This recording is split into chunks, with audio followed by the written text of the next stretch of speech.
Price lord. ದೇವರ ಅತಿ ಪರಿಶುದ್ಧ ನಾಮಕ್ಕೆ ಸ್ತೋತ್ರವಾಗಲಿ. ಮತ್ತೊಂದು ದಿನವನ್ನು ಕಾಣುವಂತೆ ದೇವರು ನಮಗೆ ಕೃಪೆ ಮಾಡಿದ್ದಕ್ಕಾಗಿ ದೇವರಿಗೆ ಸ್ತೋತ್ರವನ್ನು ಮಹಿಮೆಯನ್ನು ಸಲ್ಲಿಸ್ತೇನೆ. ಇಂದಿನ ವೇದ ಅಧ್ಯಯನಕ್ಕಾಗಿ ಒಂದು ವಾಕ್ಯವನ್ನು ಓದಿಕೊಳ್ಳೋಣ. ಜಕರ್ಯ ಪ್ರವಾದನೆ ಗ್ರಂಥ 2ನೇ ಅಧ್ಯಾಯ 5ನೇ ವಾಕ್ಯ. ನಾನೇ ಅದರ ಸುತ್ತಮುತ್ತಲೂ ಅಗ್ನಿ ಪ್ರಾಕಾರವು ಅದರೊಳಗೆ ವೈಭವವು ಆಗಿರುವೆನು ಎಂಬುದು ಯೆಹೋವನ ನುಡಿ. ಜಕರ್ಯ ಮತ್ತು ಹಗ್ಗಾಯ ಇಬ್ಬರು ಪ್ರವಾದಿಗಳು ಬಾಬೇಲ್ನಿಂದ ಹಿಂದಿರುಗಿ ಬಂದಂತಹ ಜನರನ್ನು ಆಲಯ ಕಟ್ಟುವುದಕ್ಕೋಸ್ಕರ ಪ್ರೇರೇಪಿಸುವಂತಹ ಪ್ರವಾದಿಗಳಾಗಿದ್ದರು. ನಾವು ಇವರಿಬ್ಬರ ಕುರಿತು ಎಜ್ರನ ಪುಸ್ತಕದಲ್ಲಿ ನೋಡ್ಬೋದು.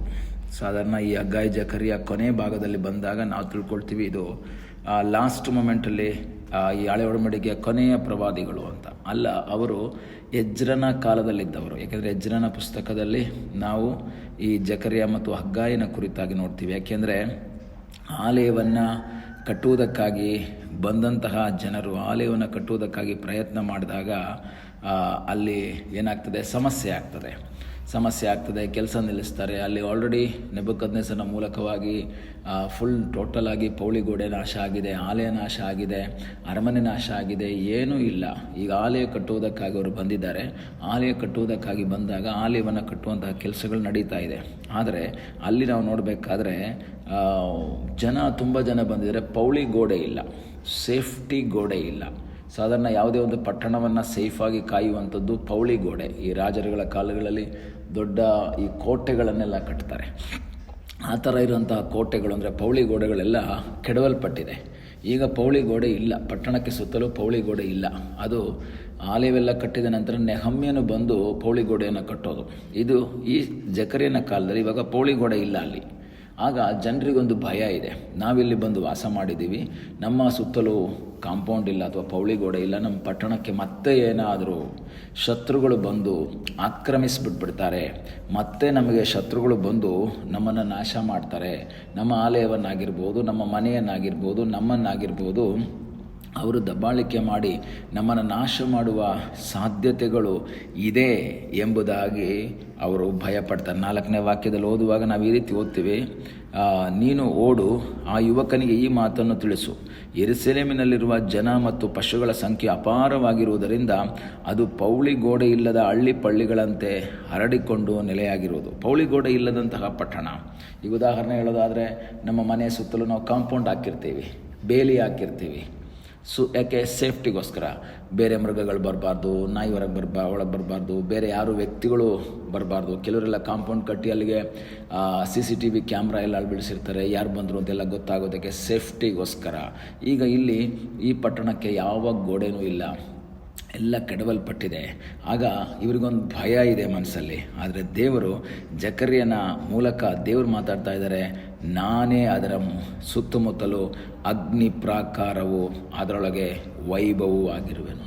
ದೇವರು ಅಲ್ಲಿರುವಂಥ ಜನರ ಭಯದ ವಾತಾವರಣದಲ್ಲಿರುವಾಗ ಅವರಿಗೆ ದೇವರು ಹೇಳ್ತಾ ಇದ್ದಾರೆ, ನಾನು ಅದರ ಸುತ್ತಲೂ ವೈಭವವಾಗಿರ್ತೇನೆ, ನಾನು ಅದರ ಸುತ್ತಲೂ ಅಗ್ನಿ ಪ್ರಾಕಾರವಾಗಿರ್ತೀನಿ, ಬೆಂಕಿಯ ಗೋಡೆ ಥರ ನಾನು ಎದ್ಬಿಡ್ತೀನಿ ಅಂತ ಹೇಳ್ತಾರೆ. ಪ್ರಿಯ ದೇವರ ಮಕ್ಕಳೇ, ನನ್ನನ್ನು ನಿಮ್ಮನ್ನು ಕಾಪಾಡುವಂತಹ ಸರ್ವಶಕ್ತನಾದ ಒಬ್ಬ ದೇವರಿದ್ದಾನೆ. ನಮ್ಮ ಸನ್ನಿವೇಶಗಳು ನೋಡಿಕೊಂಡು ಅಯ್ಯೋ ನನಗೆ ಯಾರೂ ಇಲ್ಲ, ನನಗೆ ಸೇಫ್ಟಿ ಇಲ್ಲ, ನನ್ನ ಜೀವಿತದಲ್ಲಿ ಈ ಥರ ವೇದನೆಗಳು ಎಂಬುದಾಗಿ ಅನೇಕರು ಯೋಚನೆ ಮಾಡ್ತಾರೆ. ಆದರೆ ದೇವರ ವಾಕ್ಯ ಹೇಳ್ತದೆ, ಇಲ್ಲ, ನಾನೇ ನಿಮ್ಮ ಸುತ್ತಲೂ ಇರ್ತೀನಿ.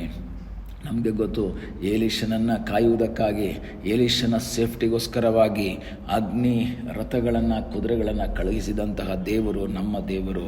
ಆರಾಮ್ಯರ ಸೈನ್ಯ ಬಂದು ಎಲೀಷನನ್ನು ಹಿಡಿಯಬಹುದು, ಈಸಿಯಾಗಿ, ಒಬ್ಬ ವ್ಯಕ್ತಿ ಅಲ್ವಾ, ಹಿಡಿಬಹುದು ಎಂಬುದಾಗಿ ಬಂದರು. ಆದರೆ ಹಿಡಿಯೋಕ್ಕಾಗಲಿಲ್ಲ. ಕಾರಣ, ದೇವರು ಅಲ್ಲಿ ಅಗ್ನಿಮಯವಾದ ರಥಗಳನ್ನು, ಕುದುರೆಗಳನ್ನು ಕಳಿಸ್ಕೊಟ್ಟಿದ್ರು. ನಿನ್ನ ಜೀವಿತದಲ್ಲಿ ನಿನ್ನನ್ನು ಕಾಯುವುದಕ್ಕೆ ಆತನು ಶಕ್ತನಾಗಿದ್ದಾನೆ, ನಿನ್ನನ್ನು ಕಾಪಾಡುವುದಕ್ಕೆ ಆತನು ಶಕ್ತನಾಗಿದ್ದಾನೆ, ನಿನಗೆ ಉಪದ್ರವ ಬರದ ಹಾಗೆ ನಿನ್ನನ್ನು ಸೇಫಾಗಿ ಕಾಯುವುದಕ್ಕೆ ಶಕ್ತನಾಗಿದ್ದಾನೆ. 125ನೇ ಕೀರ್ತನೆಯಲ್ಲಿ ನಾವು 2ನೇ ವಾಕ್ಯದಲ್ಲಿ ಓದ್ತೀವಿ, ಪರ್ವತಗಳು ಯೆರೂಸಲೇಮಿನ ಸುತ್ತಲೂ ಹೇಗೋ ಹಾಗೆಯೇ ಯೆಹೋವನು ಇಂದಿನಿಂದ ಸದಾ ಕಾಲವು ತನ್ನ ಜನರ ಸುತ್ತಲೂ ಇರುವನು.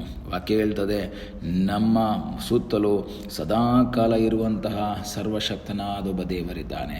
ಈ ದಿವಸ ಕರ್ತನಿಗೆ ಹೇಳೋಣ, ಕರ್ತನೆ ನೀನು ನನ್ನ ಸಂಗಡ ಇರುವುದಕ್ಕಾಗಿ ಸ್ತೋತ್ರ, ನನ್ನ ಜೊತೆ ಇರುವುದಕ್ಕಾಗಿ ಸ್ತೋತ್ರ, ನನ್ನನ್ನು ಕಾಪಾಡುವಂತಹ ಸರ್ವಶಕ್ತನಾದ ದೇವರು ನೀನಾಗಿರುವುದಕ್ಕಾಗಿ ಸ್ತೋತ್ರ. ದೇವರ ಮುಖವನ್ನು ನೋಡೋಣ, ದೇವರಲ್ಲಿ ಆಶ್ರಯಿಸೋಣ. ಸಹಾಯ ಮಾಡುವ ಸರ್ವಶಕ್ತನಾದ ದೇವರು ನಮಗಾಗಿ ಜೀವಿಸ್ತಾ ಇರೋದ್ರಿಂದ ಆ ಕರ್ತನಲ್ಲಿ ನಾವು ಆಶ್ರಯಿಸೋಣ. ನಮ್ಮನ್ನು ಕಾಪಾಡುವಂತಹ ದೇವರು, ಅಗ್ನಿ ಪ್ರಾಕಾರವಾಗಿರುವಂತಹ ದೇವರು, ಯೋಬನನ್ನು ನಾಶ ಮಾಡುವುದಕ್ಕಾಗಿ, ಯೋಬನಿಗೆ ತೊಂದರೆ ಕೊಡುವುದಕ್ಕಾಗಿ ಸೈತಾನು ಬಂದು ನೋಡ್ತಾನೆ, ಆದರೆ ಸಾಧ್ಯವಾಗಲ್ಲ. ಸೈತಾನು ಯೆಹೋವನ ಹತ್ರ ಹೋಗಿ ಹೇಳ್ತಾನೆ, ನೀನು ಯೋಬನಿಗೂ ಅವನಿಗಿರುವುದಕ್ಕೂ ಇಲ್ಲದ ಬೇಲಿ ಹಾಕಿದೆಯಲ್ಲ. ಹಾಗಾದರೆ ಏನು, ಇವನು ಪ್ರಯತ್ನ ಮಾಡಿದ್ದಾನೆ, ಎಂಟ್ರಾಗಕ್ಕಾಗದೇ ಇದ್ದಾಗ ಗೊತ್ತಾಯಿತು ದೇವರು ಬೇಲಿ ಹಾಕಿದ್ದಾರೆ. ಈ ದಿವಸಗಳಲ್ಲಿ ನನ್ನನ್ನು ನಿಮ್ಮನ್ನು ಕಾಪಾಡುವುದಕ್ಕೆ ಶಕ್ತನಾದ ಒಬ್ಬ ದೇವರಿದ್ದಾನೆ. ಯಾವ ಕೇಡು ಸಂಭವಿಸದ ಹಾಗೆ, ಸೈತಾನ್ ನಮ್ಮನ್ನು ಮುಟ್ಟದ ಹಾಗೆ ನಮ್ಮನ್ನು ಕಾಪಾಡುವುದಕ್ಕೆ ಶಕ್ತನಾದ ಒಬ್ಬ ದೇವರು ನಮಗಾಗಿ ಜೀವಿಸ್ತಾ ಇದ್ದಾನೆ. ಆ ದೇವರಲ್ಲಿ ನಾವು ಆಶ್ರಯಿಸೋಣ, ಆ ದೇವರ ಮುಖವನ್ನು ನೋಡೋಣ. ದೇವರೇ, ನನಗೆ ಅಗ್ನಿ ಪ್ರಕಾರವಾಗಿ ನನ್ನ ಸಂಗಡ ನೀನಿರುವುದಕ್ಕಾಗಿ ನಿನಗೆ ಸ್ತೋತ್ರ ಎಂಬುದಾಗಿ ಹೇಳೋಣ. ಕಣ್ಣುಗಳನ್ನ ಮುಚ್ಚೋಣ, ಪ್ರಾರ್ಥಿಸೋಣ. ನಮ್ಮನ್ನು ಬಹಳವಾಗಿ ಪ್ರೀತಿ ಮಾಡುವ ಪರಲೋಕದ ತಂದೆಯಾದ ದೇವರೇ, ಈ ದಿವಸ ಮತ್ತೊಂದು ಆವರ್ತಿ ನಿನ್ನ ಸಂಧಾನದಲ್ಲಿ ನಾವು ಬಂದಿದ್ದೇವೆ. ನಮ್ಮನ್ನು ನಿನ್ನ ಪಾದಗಳಿಗೆ ಒಪ್ಪಿಸಿಕೊಡ್ತಾ ಇದ್ದೇವೆ. ನಿನ್ನ ಕೃಪೆಯಲ್ಲಿ ನಮ್ಮನ್ನು ಮರೆ ಮಾಡು, ಆಶೀರ್ವಸು. ನಮ್ಮ ಸುತ್ತಲೂ ನೀನಿರುವುದಕ್ಕಾಗಿ ಸ್ತೋತ್ರ. ನಮ್ಮನ್ನು ಕಾಯುವಂತಹ ಗುರಾಣಿಯಾಗಿ ನಮ್ಮ ಸಂಗಡ ನೀನಿರುವುದಕ್ಕಾಗಿ ಸ್ತೋತ್ರ. ಕರ್ತನೆ, ನಿನ್ನ ಕೃಪೆಯಲ್ಲಿ ನಮ್ಮೆಲ್ಲರನ್ನ ಮರೆ ಮಾಡು. ಪ್ರಾರ್ಥನೆಯನ್ನು ಕೇಳಿದ್ದಕ್ಕಾಗಿ ನಿನಗೆ ಸ್ತೋತ್ರ. ಯೇಸುವಿನ ಮುದ್ದಾದ ಹೆಸರಿನಲ್ಲಿ ಬೇಡಿಕೊಳ್ಳುತ್ತೇವೆ ನಮ್ಮ ಪ್ರೀತಿಯ ತಂದೆಯೇ. ಆಮೇನ್. God bless you.